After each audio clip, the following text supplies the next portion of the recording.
Thank you, Margaret. Really appreciate it. And thank you all. I'm really excited and honored to be here. This is also my first forum. It's really an honor and privilege to be here. So I come with humility and excitement around this conversation around trust, and I'm really looking forward to sharing a lot about our story at CVS Health. So there's basically 5 chapters to this, and I have about 20, 30 slides here. So I'll try to do this for about 20, 30 minutes, and then we'll open it up for Q&A. In terms of what I wanted to do as a narrative, I want to talk a little bit about what is CVS Health, just to ground what the organization is, but then to deeply talk about why do we think about and care about trust at CVS Health, and then to do 3 case studies. And those 3 case studies are around vaccines and what we learned around trust in vaccines, what we are learning around trust with women as consumers of healthcare, and then trust with seniors in healthcare. So that's the narrative arc, so let's jump into it. So what is CVS Health? The way to think about us is around these 3 verticals. So we have healthcare benefits, Aetna. We have health services. Health services is our pharmacy benefit manager, which provides drug benefit coverage, as well as our healthcare delivery services. And you can see a number of those marquees that you know, like Oak Street or Minute Clinic and others that are supporting healthcare services. And then the last is our retail pharmacy presence, which we call PCW, Pharmacy Consumer Wellness, CVS Pharmacy, which you all know as the retail brand. But the reach of these 3 verticals, I just wanted to share a couple of the statistics in terms of our reach. So about 1 in 3 Americans have some sort of relationship with CVS Health, about 100 million individuals. We have, as Margaret mentioned, about 85% of Americans live within 10 miles of a CVS pharmacy in America. And about 1 in 6 Americans have a digital interaction with CVS Health. So we have 55 million individuals who have a digital account with us, which allows us to both have a physical connection, but also a digital connection with patients and consumers in healthcare. It was about nearly 10,000 locations around the country. So that's the reach, the platform at CVS Health. And so then with that platform, we have to think deeply around trust. And so why do we think about trust? Through the forum, you've heard many of the statistics about the importance of trust. So I won't belabor these next 2 slides. But this is data from Edelman, as folks have mentioned over the course of this conversation, which basically with Edelman, they surveyed 35,000 individuals across 20 plus countries. They asked them, which industries do you trust? And I thought it would be worthwhile to just reshare this data that shows that healthcare is near the top. We are not at the top, but we're near the top. There is double clicks in the data, which shows that our trust in healthcare is declining, and we've talked about that through the forum, but we still are in a very good position, if it's not the pole position, around trust in America and also globally in terms of doing what is right. So you can see here, education and technology are the 2 others that are higher than us. You have to note that social media is separated out from technology, which is why it's at the bottom. But I think it's worth noting that education is up there. And then the Edelman survey did not include nurses in their survey in terms of trusted professionals, so take this with a grain of salt. We know that doctors are highly trusted messengers on clinical information, but we also see that pharmacists right there up against that. And CVS Pharmacy is the largest employer of pharmacists with that community access to trusted healthcare professionals. We think deeply around the role of allied health professionals in amplifying the messages around clinical integrity and safety. So this is the overarching what we see from Edelman, and then this is a survey from Morning Consult in 2022, which showed that we were the #1 trusted brand in healthcare and the 5th most trusted brand in America. And this is important because we don't really have that many trusted brands in healthcare. And so we think deeply around that. But the reason we think about that deeply is that and it's the quote underneath, which I strongly believe, is that a trusted brand helps bring people into the door, but the ability to, that trusted relationship with clinicians is what keeps people within the system. And so I think about my clinical practice. I practice once a week at Mass General. People come into Mass General because of the marquee on the door, but they stay because of the clinicians that are inside the health system. So we think about trust in those two dimensions. And then lastly, and this is probably the most important piece, and you'll see this through the data that I'll show throughout the rest of this, is that when we think about trust, it's not trust in and of itself, but it's trust plus engagement. And then that leads to the outcomes. So what do we mean by this? So you can have trust in your primary care provider, but if you can't engage with them, you don't have the opportunity to truly improve the clinical outcomes. But if you have tons of engagement points with CVS Health, but you don't trust us, we don't have the opportunity to actually improve the clinical outcomes. And so it's this combination of trust and engagement that we think about when we try to improve health outcomes. And what we also see, and you'll see this through our data, is when you improve health outcomes, there's also improved financial outcomes for your organization, which allows you to continue to play that opportunity to improve outcomes overall. So we see this as a virtuous cycle. So trust and engagement equals outcomes. Okay, so let's dive into vaccines and the vaccine story. So I think many of you know about our role at CVS Health in the pandemic response, and we're very proud of the role that we had in that opportunity to help both with testing in those early days as well as vaccination. So the data here is about a year old. So we had about 88 million vaccines about a year ago. We're now like probably 120 million vaccines that have been distributed. So about 1 in 3 COVID vaccines in the country have been through CVS Pharmacy, and also with testing. So we learned a lot about what does it mean to be in the community with trusted providers to be able to deliver the vaccines. And we do every single vaccine season, we do a number of surveys of market sentiment to understand what motivates people. So what I wanted to do is share with you some of the most recent data that we have. So just, this is some of the high-level lessons around individual outreach, trusted voices, and community touch points. But let me get into the data. So this is about 3 weeks old, I think, this data that we just did. So this is about, I can't read the N here, but it's a couple thousand people that we interviewed reflecting the demographics of America to look at what is your interest in actually getting a vaccine. And it's pretty interesting for me. I highlighted the ones that caught my attention when the team shared this with me. The number one reason for getting a vaccine was I just did it last year. It's just habit. It's the fact that, I did it last year, so I'm going to do it again. The doctor recommending it was about a third of the reasons. That's been flipping back and forth. It's up a little bit, went from 33 to 29 to 36%. So that's that second dot that I had.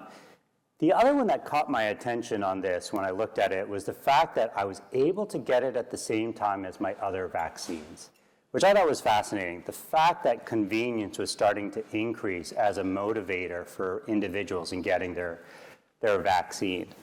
So this is the most recent market survey data that we have. I wanted to share this with you. There are lots of versions of this kind of data that's out there in terms of what motivates individuals to actually get a vaccine. But it doesn't necessarily translate into how do you actually get people that last mile, bench to bed, how do you get people to the bedside to actually administer the vaccine? So then we started to test different messaging, the specific messaging that would compel somebody at the last minute. And so we started to parse out various different messages. We did convenience-focused messaging, trusted, trust, do you trust the institution and the immunizers, the cost, how much does this cost you personally out of pocket, and then eligibility and clinical messaging, that this will protect you and that, are you eligible for this vaccine? And so we then looked at that and we put these messages up against, essentially a believability scale, which is the why. Like, do I believe this message when it comes to me? And consideration, when I want to get an actual vaccine, will I consider that message? So that's the X and Y axis. And what you see is there's clearly some northeast ones, not geographically, but just on the quadrants. And so those northeast ones that I highlighted on the right-hand side, it's really fascinating to me. It's convenience that's coming out at the top for what people are believing and want when they're getting their vaccine. Walk-ins are welcome. We have evening and weekend hours. The next is trust, that the people who are actually vaccinating, I can trust them. So that's all vaccinations at CVS are by certified immunizers. And then the other two top box ones were cost, that there's no cost to me personally by getting this vaccine. And so in summary, like of the 12 statements that we tested in this market research, a couple thousand people, it was about a couple months old now, clinical messaging tested as the least compelling for what motivates people to actually get their vaccine. They want to know that it's convenient and no cost and that the people are competent and capable to do it. But leading with the message of this will protect you was not at the last minute what was going to motivate people to come in to get their vaccine. So as we think about building trust and engagement, right, which is the framework that I put out up front, we realize that the engagement is a really big part of what's driving the vaccine outcomes. I wanted to share this data also. This is a paper that we put out in Health Affairs a couple years ago. This was about the early rollout of the vaccine. So each one of these bars represents a different week of those early days when vaccines became available. And what we were trying to do is understand what percentage of patients were people of color that we're receiving in CVS Health Pharmacy. And our initial strategy for identifying which communities use social vulnerability index, and we stratified, so 50% of our stores are in high vulnerable index communities. And what we saw was when we used SVI as a marker, we still didn't achieve the benchmark which we wanted to have, which was reflective of the American population. We were under vaccinating in our availability for communities with people of color. And so what we did was we changed the algorithm and more explicitly stated, instead of just social vulnerability index, we looked at the actual demographics of the communities and redeployed the vaccines.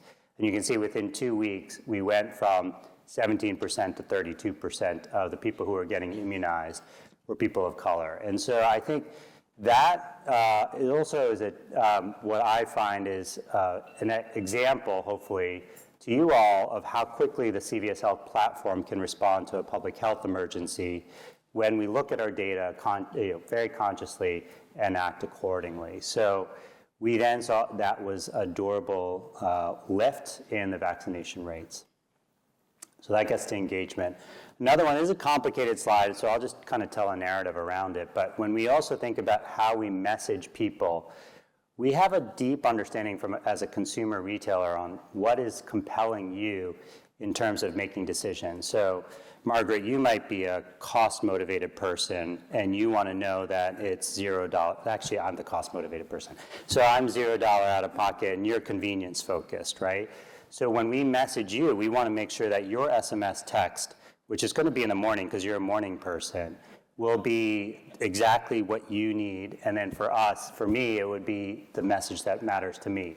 So we have this analytic engine which allows us to use the SMS text messaging, which is, I'm sure many of you get, and it toggles what's the right message so that we can get that engagement and help achieve those outcomes. We've also recognized that we're going to be trying this out this year, that experience is not always a great experience when you come into CVS Health. And so when we fail to be able to text message, how can we make this right to you? So we're going to be trying out a couple of those things too in terms of the messaging.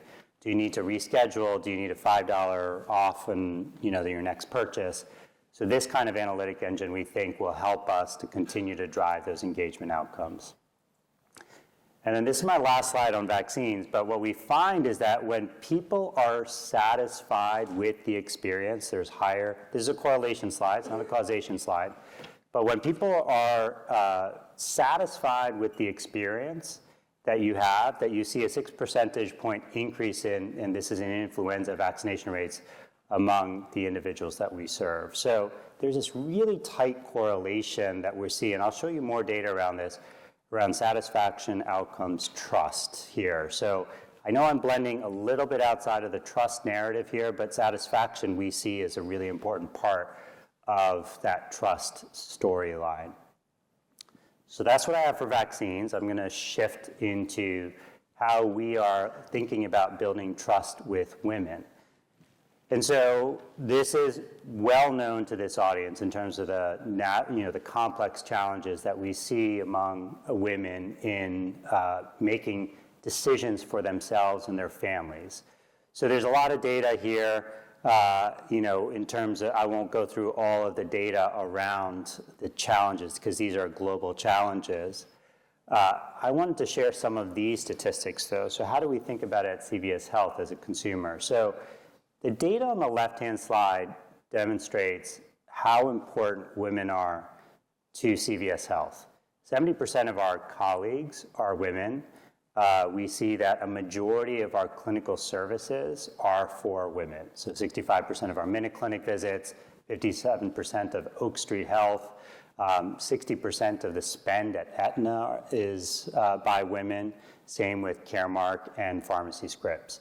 So women are essentially the chief health officers for themselves, but also for the family, because in our market research, we see that 80% of healthcare decisions in the family are driven by the decisions that women make for the family. And so as you're trying to build trust in healthcare, we see that women are a key demographic for doing so. And so we also recognize that as we talk about women's health, there's different ways that people have framed out women's health. A lot of the recent narrative has been around the 10%, around pregnancy, menstrual health, menopause, and female infertility. But we're trying to think about this in total women's health. We frame that out in 3 categories. Those conditions that are exclusive to women, those that are differentially, and exclusive is pretty straightforward, but differentially experienced by women.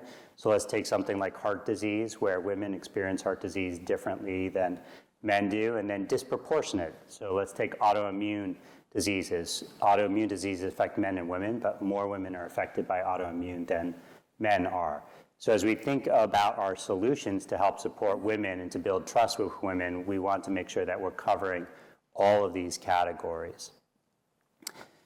So we launched Here for Her as a campaign. Here for Her is a series of targeted interventions and impacts that we want to help us build trust with women. We started out by reducing store brand period product pricing by 25%. We took on the pink tax in states where there was a pink tax. We started to pay the pink tax on behalf of women. We eliminated the tax on menstrual products. We then introduced a number of additional clinical services, mifepristone dispensing where legally permissible. In addition to dispensing, we also created new service lines at Minute Clinic for menopause health, women's heart health, and we were the first to provide OTC contraception for women. We then put this into a marketing campaign which has generated 4 billion impressions.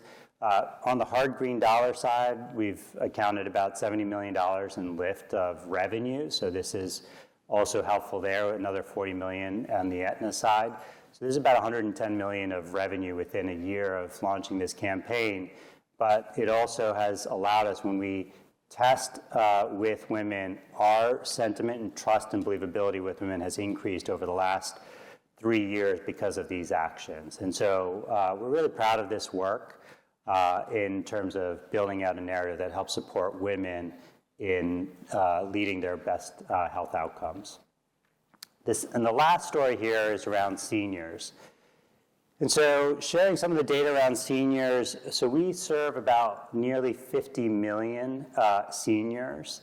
And as you all know, there are higher utilizers of healthcare. So of the 100 million individuals, seniors are the most frequent utilizers of healthcare. And so therefore, there's a lot of interactions with CVS Health.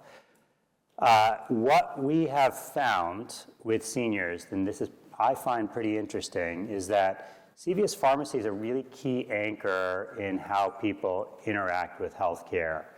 So the average tenure of somebody who's, average tenure of a relationship with a CVS Pharmacy is about 12 years.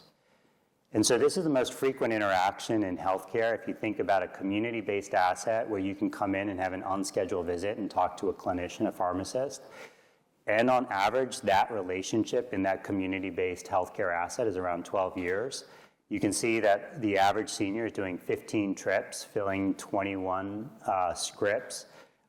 And in that same time, from that 12 years, the average, what we see is that average consumer patient will have 3 different drug insurance companies, 3 different health insurance companies, and 9 different medical care providers. So we have that opportunity to be a constant through CVS Pharmacy and building that trusted relationship.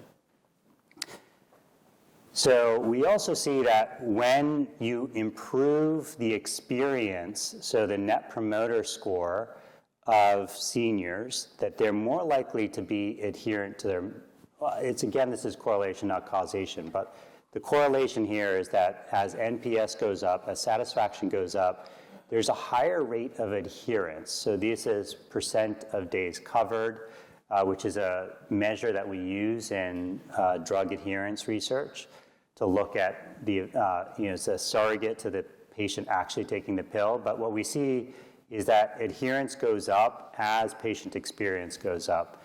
We also see this by every single line of insurance. So that's the right-hand side of the page, is that every single line of insurance, whether it's cash pay, commercial Medicare, or Medicaid, will increase in adherence as your patient experience goes up, and that Net Promoter Score.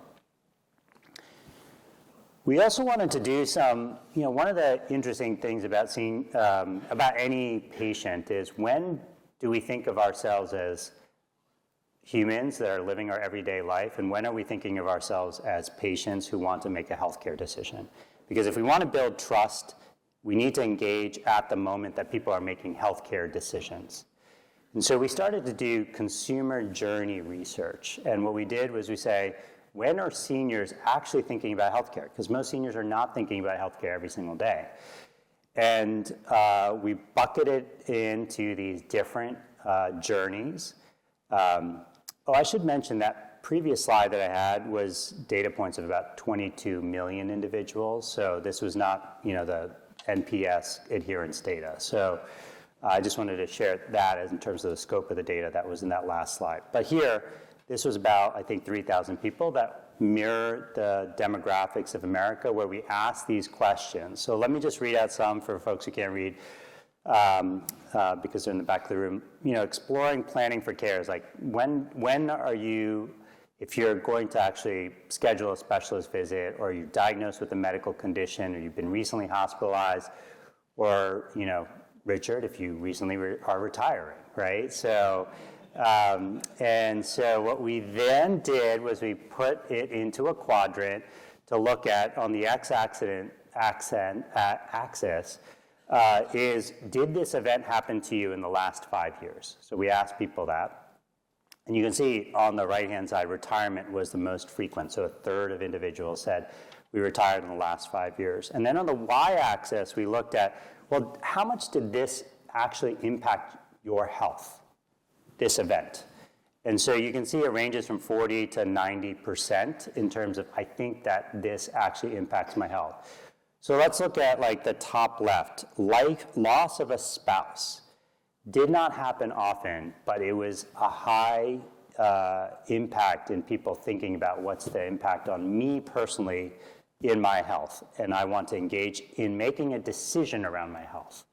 So I'm going to think about getting new care, new insurance, changing my health system, and then on retirement, happened frequently, but less likely to cause people to rethink their actual healthcare decisions. But if you actually look at the y-axis, even retirement is 50%. And so when you look at this from top to bottom in terms of the events that actually drive what seniors think about for healthcare, you see that retirement actually turns out to be the most significant in terms of what am I going to do next for my healthcare. So if we want to build trust, actually surrounding the moment of retirement is a really important time. Helping people understand their insurance, helping understand what are their clinical needs, helping them to get to the right providers. And this was a real insight for us because that means as people transition into, generally that means it's a transition into Medicare, so that moment of transitioning into Medicare is a really important time. You'll see being diagnosed with a new condition and surgery, those are two obvious times when people are going to think about healthcare and what should I do next in my journey.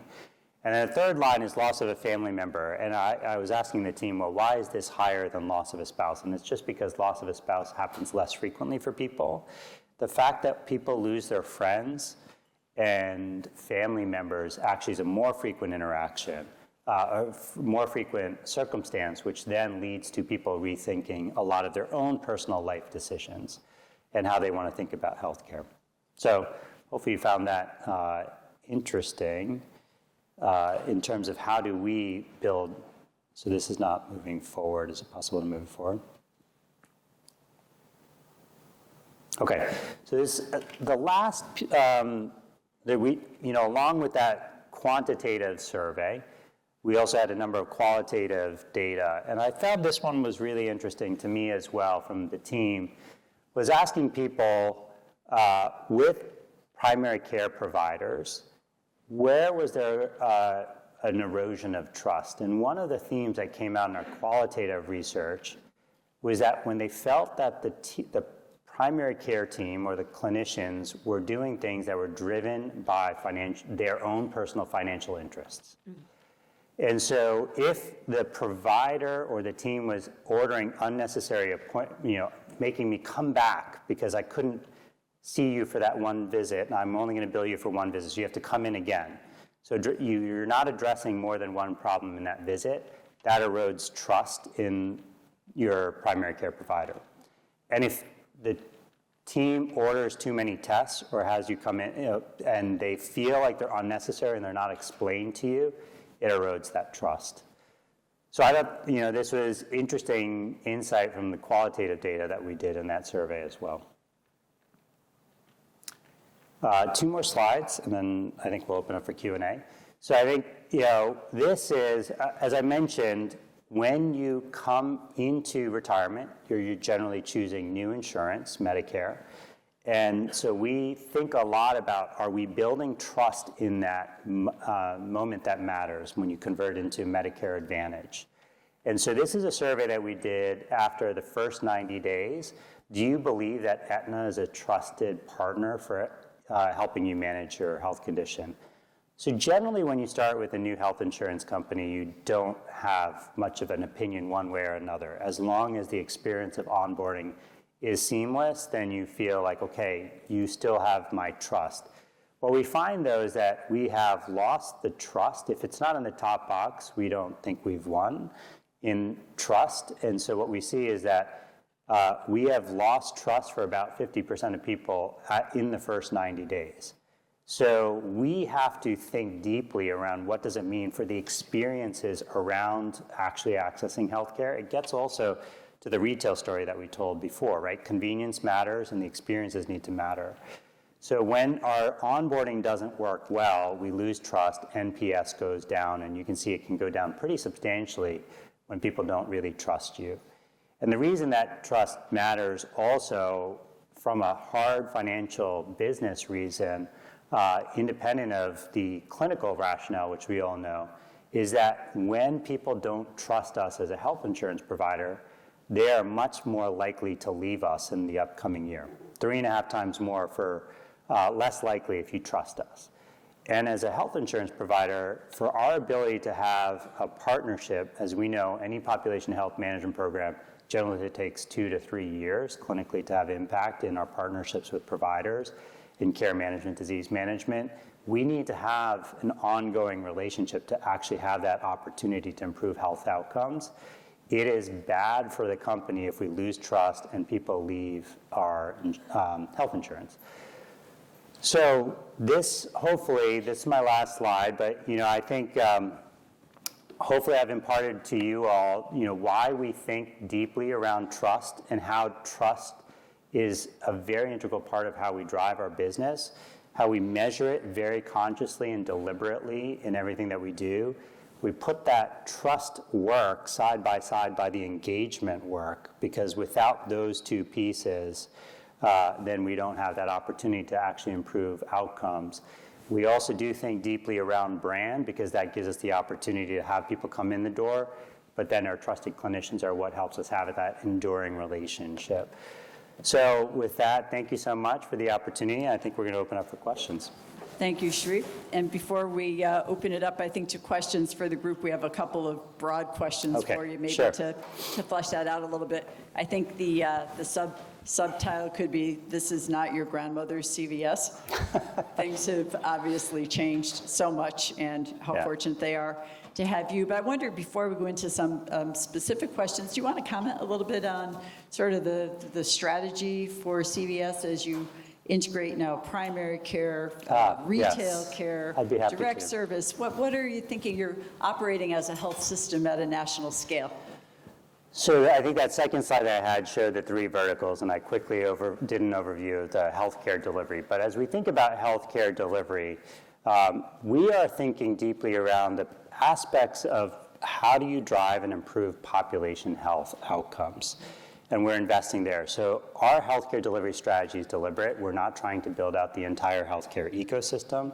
And the choices we made are in improving health outcomes from a population health perspective have been community-based access, so MinuteClinic.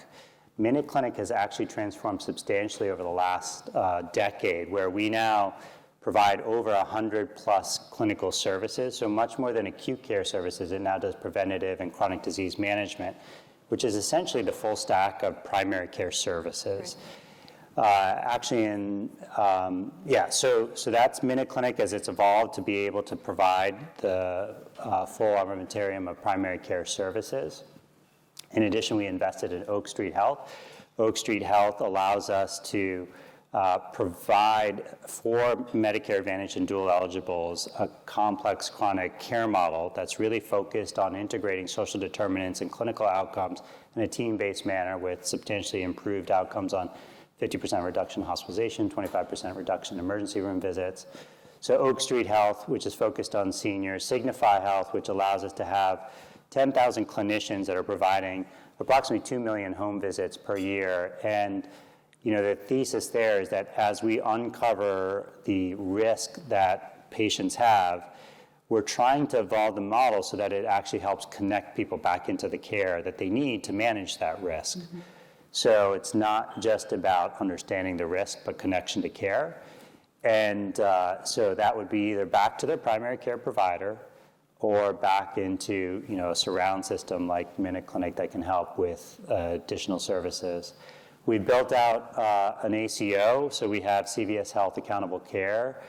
So we have about 1 million patients that we have with 20 plus provider partners around the country, where we provide population health services and contracting support to help drive improved outcomes in the ACO REACH program. And then we have a number of other services. But the general notion here is investments where we believe we can improve in home-based, primary care-based, and retail-based areas that will help improve downstream costs and clinical outcomes. Perfect. Well, I, of course, couldn't help but Google up where are you in my state of Connecticut, and I see that you're really focusing on areas that I would consider areas of high social need or social vulnerability, that's right. Which is really impressive. Almost all of the Oak Street clinics are in high SVI because that's where the care model works, right? In exactly. High SVI communities. And so as we look at new expansion, we're actually looking at places. For example, we're opening up some that are in what we call dark stores that have closed down that we can reopen back up with clinical services alongside pharmacy, so that you have an integrated model there in that community. So you're operating through tens of thousands of employees, I take it, and 9,000 plus 300,000 employees, 10,000 locations. Employees across multiple lines of business. and different sectors of population. What's the strategy for training a workforce or communicating, I guess, to the workforce, this element of trust as such an essential part of what you're trying to convey and to live, not just convey, but to really live? How are you doing that? What's the strategy? Because in the small groups, I think yesterday, there was a lot of sense of what's the gap between what the corporate leadership is doing and what people on the front lines are doing, and beyond our words, how do we make that part of people's ethos as they go to work every day? So conversations like this, and so we present this kind of data. It starts with my boss, Karen Lynch, and going down. But look, the sweaty palms is because 50% of our bonus is based on Net Promoter Score and improving the health outcomes of the patients that we serve. We also have an executive dashboard that looks at trust measures across every single line of business. So it is actually hard-coded into our incentive system. But that's a very pragmatic way It's very pragmatic. to get there, Yeah. but also hopefully much more rewarding for the people who are delivering. It is, right? Because the conversation of well, why didn't this patient get, the prior authorization system might have failed a patient and they got caught up in going from one call center to another. It doesn't become a conversation of, well, fix this issue. It becomes, fix this patient's issue or this member's issue. It becomes, well, why did the system do this? How do we have a durable fix? So every week we get together, there's, we look at especially consumer experience failures, and then there's a root cause analysis where the teams have to actually present, this is what we found, here's the next steps, and there's very hard conversations of why did this happen, how do we improve this? But this is a durable, enduring process every week where executives, we have 4 of Karen's direct reports that are on that call every single week, really driving this through. So you have to be conscious and deliberate about it, but you have to put hard infrastructure around it. I think about this in the heart, hand, and the head. So you need to have the heart, you need to have the rationale and the discussion around it. You need to have the head, which is the metrics, to be able to measure this stuff. And then you need to have the hand, which is the operating system, to actually execute on the trust and experience agenda. And so if you don't have all 3 of those, you can't actually achieve this. And so much of this discussion, I find, has been on the heart, as opposed to thinking about what are the metrics and what's the operating system. So that's how we try to approach it at CVS. But at the end of the day, I guess I would ask, does that trust also elevate, and maybe this is both heart and head, there's a bonus opportunity, but does it elevate the well-being and the vitality of the workforce, their willingness to continue with you? It's a demanding job. Any of us who've ever seen how hard people are working behind the pharmacy counter at CVS know it's very demanding. Yeah, I think when we look at clinician workforce vitality, it's a whole nother talk, right? I think that this is only one small portion of it. It's am I recognized from my work? How am I provided the tools for decompression and support? Are you making the technology investments? Are you paying me enough that I feel respected? There's many components to workforce vitality. This is just one component of it, but necessary but not sufficient. Well, I have a lot of questions. You have a lot of questions. I'm going to exercise I get one more. And in this audience, it's a question I'd like to ask. I'm not sure a more consumer audience would get it. But the work that you're doing to really tackle one of the fundamental problems, which is cost, right? And cost in pharmaceuticals, with every advance comes often a very high price tag. CVS has taken kind of a novel position of really supporting the development of biosimilar medications that would be available at much lower cost. Do you want to take a moment for this audience to I'm sure I'm going to get a bunch of questions around drug pricing. But, in terms of, the way that I think about it is pharma left to its own devices is not going to reduce drug pricing in this country. And so we need to have a counterparty that pushes against pharma to help drive down drug pricing. And one of the big areas of, and this is a whole nother 1-hour lecture on drug pricing, but let's talk about biosimilars and what that opportunity is. So specialty medications account for about 50% of drug spend, even though it accounts only for about 2 to 3% of patients. And what we're seeing is that many of these specialty medications, which are complex, large molecules, that are not easily replicable and also have complex manufacturing supply chain issues, they are now starting to lose patent. And that allows us to then introduce biosimilars into the marketplace as a competition against the originator molecules. So the major molecule that has just gone off patent is Humira. And so there's $20+ billion a year drug. And so what we identified was a failure in the biosimilar marketplace because pharma kept putting, and playing games with the pricing of this. And so what we ended up doing is saying, let us use different aspects of our company. One is, and I spent all last summer learning about biosimilar manufacturing, going to these different sites across the globe. I didn't realize that the biggest manufacturer of active pharmaceutical ingredient is actually Samsung Bioepis in Korea. But we then built a relationship with Sandoz. Sandoz has a high-quality biosimilar for Humira. We created this company called Cordavis that co-manufactures, so we can oversee the quality, and we have a team that's on site, overseeing the quality of this with a better device than the originator device, so that's easier for patients to use. And then we used CVS Specialty, where we worked with physicians' offices, where we had something called R-Exchange, where we were able to reach out to the providers and make it seamless in terms of shifting from Humira to Hyrimoz, which is the biosimilar that we have. And then we provided the patient support and education out of CVS Specialty. And then with Caremark, the PBM, we excluded Humira. So we took it off the formulary and put Hyrimoz in. And what we saw within the first 3 weeks of making these changes was a 95% shift. We dispensed in 3 weeks more biosimilars than were dispensed in the whole last year in America. And we were able to bring down the pricing by 80% and create, to date, about $500 million in savings for clients.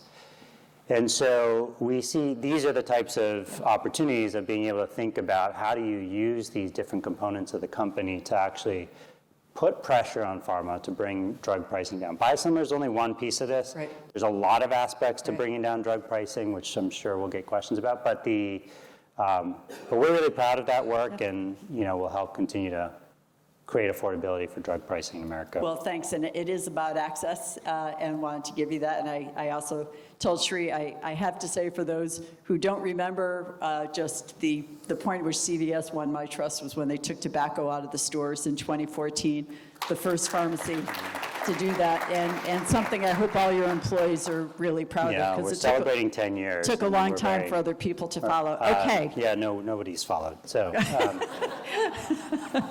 It's taking a long time for others to follow. Okay, so I saw a lot of hands go up there before, so let's get that mic over to people. Let's see. Asher over there, I think. Hi. Am I going first? Sorry. Yeah.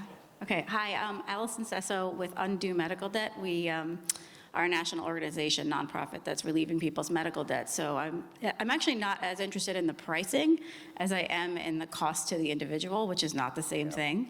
And so I thought the slide where you showed that retirement on the top was really interesting and makes a lot of sense. It's a vulnerable moment for individuals because all of a sudden they have to figure out, they've had this insurance through their employer, and now how are they going to be insured, right? That makes a lot of sense. So my question is really about how you assess what is affordable to the individual at that moment. Like, how do you think about someone's income as they're leaving their job and what they can afford out of pocket going forward when you're thinking about their insurance, and how that conversation goes, and how you have that conversation, how you look at it retrospectively, and just the thinking around that. Yeah, so I know some of my colleagues in the managed care industry are here in the room, and each one of us we go through a bid process. So every single year, as we're putting together what does the benefit look like in that bid, we think about how much will the insurance cost and how will those costs be allocated. You can make it $0 premium, But then if it's $0 with no copay, then that means generally a smaller benefit. Or if you have a copay, then you can have more benefits. And that's the piece where every single year there's incrementalism in testing out these different models to figure out what's the right way, that we are able to create the best benefit that, patients want and helps them achieve their health outcomes, and then manage, being able to track that year on year. So there is this every year sort of bid process that goes into it. That's on the health benefit side. On the pharmacy benefit side, the average out-of-pocket is about $8 for drugs on a monthly basis for these drugs. Insulin, we've priced at out-of-pocket at $25, so lower than the White House. So the average payment is around $25, anywhere between $8 to $25. So we're constantly looking at that. We don't necessarily, I think your question is, do we throttle that based on income thresholds? And what the general notion is, offer multiple different products so that people can choose based on what their willingness is to pay out of pocket. So there'll generally be multiple products that are available. So that's the way to do it, but it wouldn't be necessarily toggled based on income. When so in my life prior, I was the medical director overseeing health benefits for the health system. So I used to be the medical director at Mass General for employee health as one of my jobs. So what we did was we actually throttled the maximum amount of pocket in the pharmacy benefit based on income tier. So 35,000 below, this was like 15 years ago. And then 100,000 below and over 100,000. What we did see when you start to throttle maximum amount of pocket and cap it, that NPR, PDC, so possession ratio or days covered, actually did improve slightly when you do that, when you cap the out-of-pocket, but only on the catastrophic patients, so not overall. So there are some ways to do that. Great, thank you. And I think Asher over here. Hi, I'm Asher Tulsky. I, until recently, was practicing at Boston Medical Center. I live in Boston. We're neighbors. You have neighbors. So yesterday we learned that both access and equity are drivers of trust. And a phenomenon that I'm learning about recently is about the development of pharmacy deserts. And these are where pharmacies are closing, particularly in communities of color and at the most vulnerable.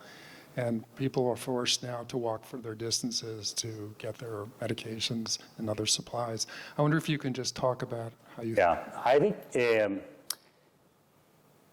is a travesty when there's a pharmacy desert, and we have to work very consciously not to create that. So when from a macro position, there are too many pharmacies in America. So there's probably 20,000 excess pharmacies. Many of you have seen where there's a corner and there's 2 or 3 pharmacies on the same corner, and you're like, this is, we don't build 2 or 3 hospitals on the same corner unless you're in Boston, Massachusetts. So I say that lovingly as a fellow Bostonian. So but when there are store closures, I think we at CVS Health look very closely at which communities will we create a pharmacy desert. So I think it's really important to look at, not all the pharmacy chain, I feel really bad saying this, but not all the pharmacy chains are doing that. And they're just looking at where can they close. We at CVS Health look at, will there be a pharmacy desert, and think deeply before we close a store on that, and what are the alternatives, and how do we make it easier? We haven't seen that across the industry. So again, there's too many pharmacies across the industry. However, when pharmacies close at CVS Health, we make sure that it's not creating a pharmacy desert, working with the community. As you know, in Boston, we haven't done that, whereas some of our competitors have. Very important point. Do we have a question over there? Go ahead. Okay. Sheree, Susan Denser, as you know, great to see you and wonderful talk. So a related question about the pullbacks recently in the retail clinic sector, very high profile announcements by Walmart, lots of closures of Village MD, et cetera, et cetera. It's obviously a very challenging business, the retail clinic world. And as you think about, for example, you mentioned opening up in dark stores, creating new Oak Street facilities, et cetera, the trust equation about opening up in a community and then potentially having to pull out. I mean, there are obviously lots of disappointed communities when Walmart made its announcement.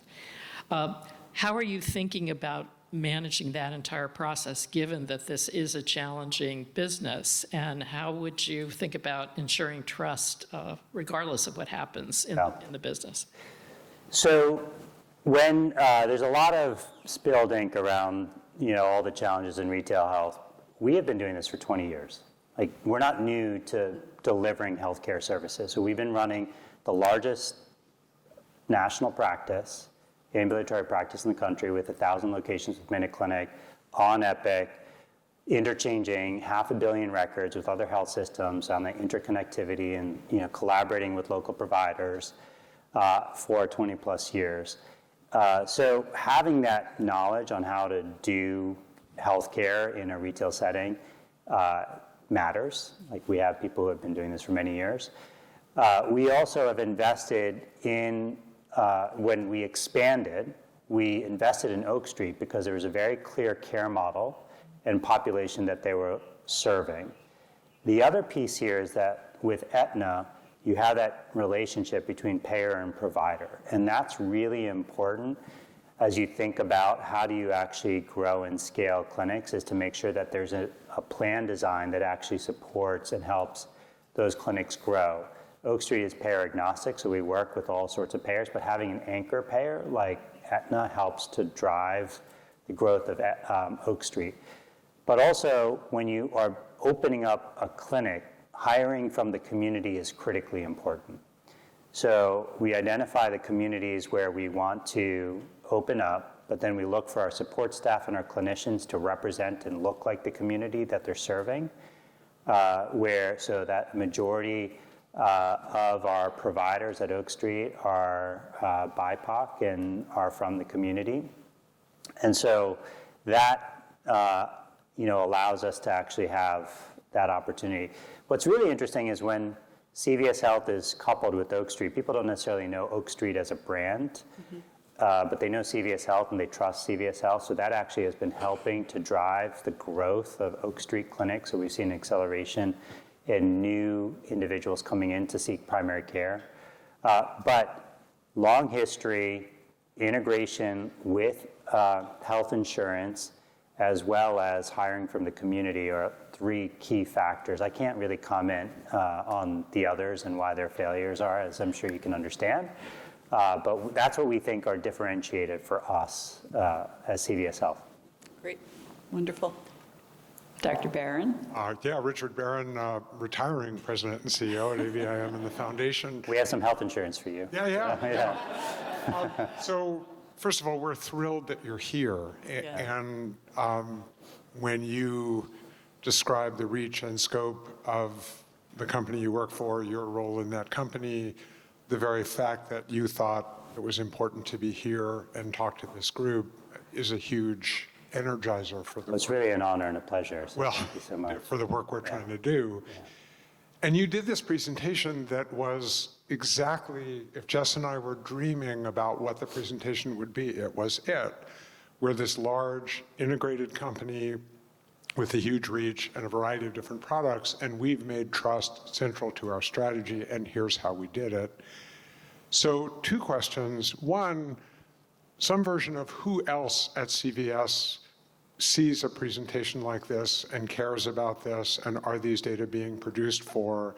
Is this something you're talking about on an earnings call? Is this something you're talking about at a board meeting? What are the internal constituencies that you have to activate to say, we care about trust? And then the second part of the question is, what advice do you have for all the people in this organization, at this meeting, who are themselves embedded in organizations where they have an uphill battle persuading people that trust is something they should care about? What kinds of arguments should they make? What kinds of resource investment should they make to try to put their organizations on the path that you're on? I mean, Look, well, I think partnering with your CFO and coming up with the financial story is really important, right? Like, I think we have made it our analytics have clearly demonstrated that when trust declines, our platform declines, and when trust improves, our platform improves. And so there's a very clear story internally on the value of trust and experience and engagement on improving the outcomes. So we look at this data. This type of data is presented, I think, very frequently, if not every executive meeting, every other executive meeting, where we're looking at some version of this. The NPS by business line, we look at a quarterly basis because that's tied to the financial outcomes for us individually. But I think it gets back to the heart, hand, head model. Like, it can't just be a heart story, right? You need to have the head, which is the operating metrics, to look at how are you measuring this. So there needs to be a system in place to measure on a routine basis. And then there's the hand, which is the operating system. Like, how are you actually going to look at it? I think even just getting some data and trying to link it to financial outcomes and clinical outcomes is really important. I'm so glad I filled out my survey the last time I was in the store. Got all my information. Yeah. Well, it was part of this data. Good morning, Lisa Fitzpatrick, Grapevine Health. And my first question is a follow-on to that question. Hi. How are you thinking about the financial return on your trust activities? And then my second question is, I love that you presented so much qualitative data. Have you dug into those data to really understand how people are defining trust, and have you disaggregated it by zip code and maybe racial background and income level? We do have, so let me answer that. So the second one is in my mind. So have we disaggregated it, and have we, I was talking to the team, like, the notion, we don't actually have a really good, durable definition of trust in the industry and across like the different businesses. So like there's always it's a little bit of a Rorschach test when you ask somebody, do you trust us? It's their interpretation of what does trust mean. So I think there's work for us on the measurement side of what is trust to come up with something that's a durable, consistent approach. So the answer is when you say trust in those, there's always a slightly different version of how that question was asked. So for simplification, I just put it as trust, but there is nuances behind it. We do look at it based on various demographics. So like one example there was just the net promoter score and adherence by insurance type, but that data is also cut by demographic, zip code, ethnicity. So we do cut it through that. What we see is that there's differences, as like in that chart there was differences on starting point, but it always improves to the right, regardless, right? So that's something durable. What was your first question? Right, the return on investment associated with your trust interventions or the conversations you have with your colleagues about trust, how do you link it to some sort of ROI since that's what they're interested in?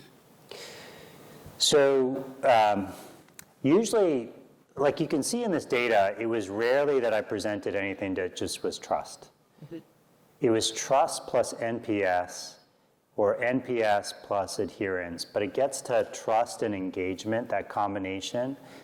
So that is really what helps drive the outcomes. Because if you just present, what I've found is when you just present data as just about trust, it just becomes this emotional discussion as opposed to a combination of emotional and intellectual conversation. So you have to put that trust data alongside some other set of measures, which then people, based on what their intent is coming into that conversation, can get to what they need to solve for in their brain. And hopefully actionable, right? Yeah. Back at the front line. And I think we have just time for one more question, so. Yeah, Michael Barone, American Board of Pediatrics. Terrific talk. Oh, thanks. You spoke about demographic groups cross-sectionally to make some points. I appreciated that. And you spoke about engagement and access points through things like SMS, which feels so 10 years ago. How are you thinking about emerging technologies and access and engagement for a younger generation of your potential clients? I wish I had put this slide in, which is like, how do you want to be engaged? It turns out SMS is still the number one thing. So we actually, but it was interesting because based on demographics, it actually differed. So seniors could care less. They were like, just connect with me, I'll figure it out. Younger individuals, actually, I was surprised. Email was like the number one, and I was like, this is very strange, but very close to that was SMS. The main thing we're finding is that there's only, it becomes the analytic engine behind how you send the emails and how you send the SMSs. So it's like, what is it that I know about you that I make this message specific to you so that I can engage you? So a lot of the analytics we're using is in consumer psychographic typing and messaging. So it's much more, it's the other CMO, the chief marketing officer, who actually thinks through like, what's the right message? So a lot of the investments we're doing is in that AI, ML, sort of A/B testing, and basically week by week we can tweak which messages work, because we can see very quickly, are people coming in for their vaccines or not? Remember, for vaccines, we have only basically 12 weeks to get it right. That's the season. So literally during vaccine season, we're looking at that data every other day to say, did this message actually work? How do we tweak it? So you got to have this in the IHI, PDSA type cycle to be able to improve your outcomes. Right. And really appreciate you're looking at racial, ethnic, minority matchups in all of those efforts as well. So thank you. And thank you to our audience for great questions. I think that's all the thanks so time much. that we have, Appreciate but it. thank you all so much. Thank you so much.